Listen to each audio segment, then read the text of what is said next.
Hello, fifth graders. I'm here today to read When the Sea Turned to Silver, and we're on chapter 32. I hope you're enjoying this story, and I hope you guys are all doing really well. We sure miss you.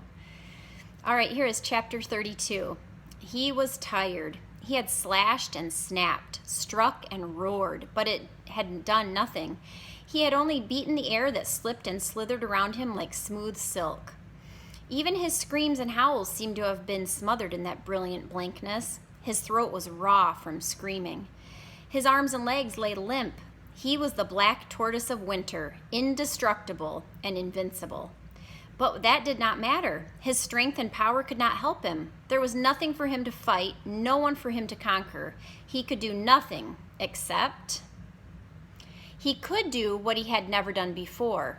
He could do what he had never imagined he would ever have need for. The gold glimmered at him, mocking and taunting. He closed his eyes. Perhaps it was time for him to ask for help. Chapter 33.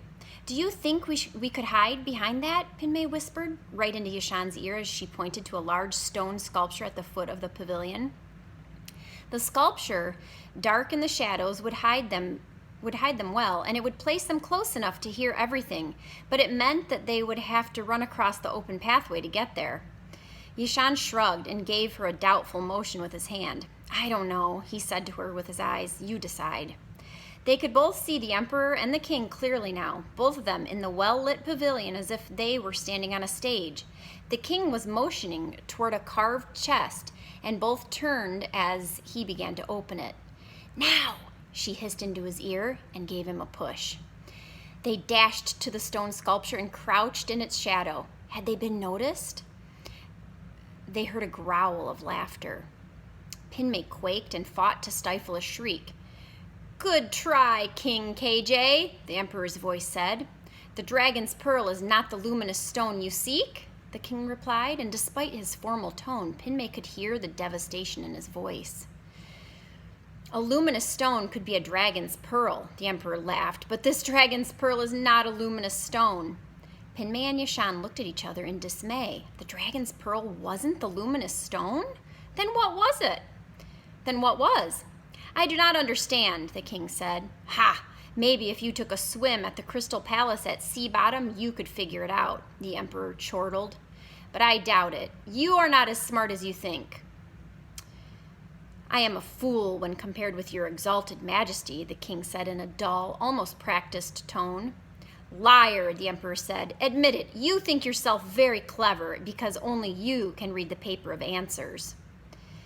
Paper of answers? Pinmay sat up and almost gasped aloud. Did the king have the paper of answers? How could he? And what had the emperor meant about the Crystal Palace? I am not the only one who can read it, the king said. Yes, yes, the emperor said, and Pinmay could hear him, waving his hand as if trying to swat a wasp. I know. Immortals or those with great fortune or peace or whatnot can read it too, so you tell me. But because I cannot read it, you no doubt think you are much wiser than me. I would never, the king began. But you are not, the emperor continued, ignoring the king's protests. Answer me. Have not all my questions to the paper confused you? Tortoises, mountains holding moons, and needles under the sea? I would not even pretend to understand what you are asking, the king replied, except, of course, for your last question. Bah! Last time was a wasted question, the emperor said with a snort of irritation. The paper obviously didn't know the answer.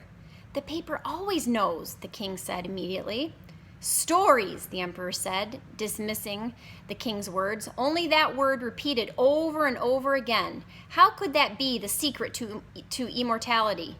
I even took the storyteller too, but for nothing, just a waste. Stories? Pinmay felt her thoughts swoop as if caught on a tail of a kite. The paper had told the emperor that the secret to immortality was stories, and that was why he had taken Amma. But Amma didn't know the secret of immortality, did she? However, that was last time, the emperor said. The paper can attempt to redeem itself tonight. Yes, your exalted majesty, the king said. They heard a rustling and the king stumbled. Careful, you fool! the emperor barked. Keep that accursed paper away from me. "Yes, your exalted majesty," said the king. "What is your question this time?" "Ask the paper," the emperor said, "if I will achieve immortality." Pinmay heard the king shift, and both she and Yashan craned their necks to see him lean out of the pavilion holding the paper over the frozen lake. "Will the emperor achieve immortality?" the king said in a loud voice. The full moon made a halo around his head, and only the soft reflected glow from the ice kept his face from being lost in a shadow. "What does it say?" the emperor demanded. "What does that line say?" Pinmay watched the king gasp. The stream from his breath formed a silver-gray cloud that froze in the air. His eyes widened and his white hands tightened around the paper. "It says," the king said in a strange tone, "it says yes." All right, and that's it for today's reading. Stay tuned for chapters 34 and 35 coming up. Bye.